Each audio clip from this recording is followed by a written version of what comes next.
Então vamos dar continuidade, né? Outra coisa que é importante que a gente precisa adicionar no nosso projeto é o seguinte, ó. Eu tenho essas três aplicações que eu vou criar, certo? E dentro do arquivo settings.py eu preciso informar para o meu framework Django que eu vou utilizar cada uma dessas aplicações, né? Então basta aqui que eu coloque home app inicialmente. Posso deixar aqui uma vírgulazinha para a partir de agora ele reconhecer, né, esse projetinho, tá? Então a gente precisa criar algumas coisas, né, em relação ao nosso projeto. Depois que a gente adiciona nossa aplicação dentro dessa variável installed app, né, não deu nenhuma mensagem de erro. Então é sempre bom você ficar alternando entre o terminal e o teu VS Code para saber se está tendo alguma mensagem de erro, certo? Então, para o nosso projeto a gente vai ter que criar alguns modelos, né? Ou seja, a gente vai criar um banco de dados, né, para isso. Mas antes disso, o ideal é a gente fazer com que a tela principal seja exibida no nosso sisteminha, né? Então eu tenho que trabalhar nessa aplicação aqui, Home App, né? Ele tem alguns modelos aqui dentro da minha home, só que por enquanto na verdade vamos criar aqui, né, as notícias, né? Vamos deixar alguma notícia, né, qualquer, algum aviso, algum lembrete, né, aqui dentro da minha home app. Então para a gente fazer isso, dentro desse models.py a gente precisa criar classes para criar o nosso quadro de avisos, certo? Então vamos fazer o seguinte, ó. A gente precisa criar uma classezinha, certo? Onde a gente vai somente colocar um aviso, bem simples, certo? Então qualquer usuário vai poder cadastrar isso daqui, né? Então vamos lá, né? A gente vai criar uma classezinha para aviso, né? Então vai ser warnings.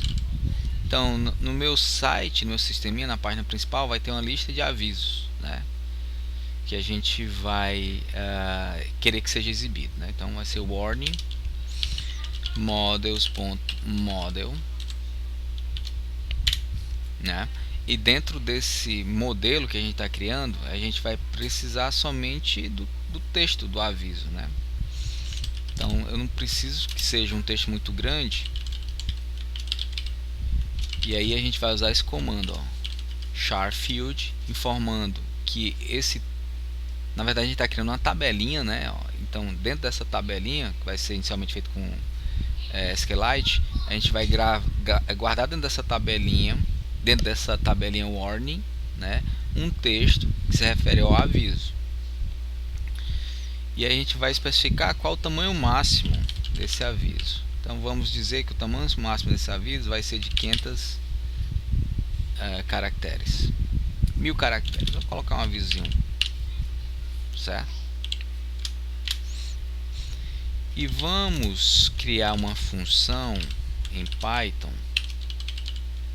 para que esse texto seja exibido na tela, né? Então return self.text. Pronto. Basta eu fazer isso. Criei meu modelinho bem simples para ser exibido lá na tela, certo? Então vamos só finalizar essa parte aqui, ó. Depois que a gente fez isso, a gente vai poder vai precisar utilizar dois comandos, né? Porque aqui nesse estágio a gente somente criou o modelo, né? Ele precisa ser criado efetivamente, ou seja, eu preciso criar a tabelinha do SQLite que use, né, esse modelo. Então para isso que a gente usa as migrações. A migração é um comando que vem com o próprio Django para a gente facilitar a vida da gente quando a gente precisa criar as tabelas. Em vez de a gente criar os comandos SQLite para criar a tabela, criar os campos e criar os relacionamentos, a gente vai criar isso no nível da linguagem Python, né? Então, para fazer essa migração, a gente vai vir aqui, ó, vai matar com Ctrl C o servidor que está rodando, e a gente vai usar esse comandozinho aqui, ó, make migrations, né? Python manage.py make migrations. Então ele vai criar as migrações. As migrações são comandos que o próprio Django vai utilizar para criar a tabela ou modificar as tabelas, baseado naquilo que a gente criou, né? Ó, apertar o Enter, ó. Ele cria a migração, ó, ele só vai levar em conta o aplicativo Home. Por quê? Porque quando a gente criou os settings aqui, ó, a gente especificou somente que as aplicações instaladas são Home App. Então a gente vai começar por ele, certo? Depois de criar as migrações, a gente vai efetivamente aplicá-las, né? Então a gente vai usar esse outro comando, ó, Python manage.py migrate, e apertar o Enter, e ele vai aplicar as migrações necessárias. Então aqui, ó, do Home App foi a única que eu criei, mas por padrão o próprio Django ele cria outras migrações, né? Geralmente relacionados com o uso da tela de administração do Django, né? A criação de usuário, esse tipo de coisa, tá? Então com isso a gente termina essa outra parte lá do nosso sisteminha e daqui a pouco a gente continua.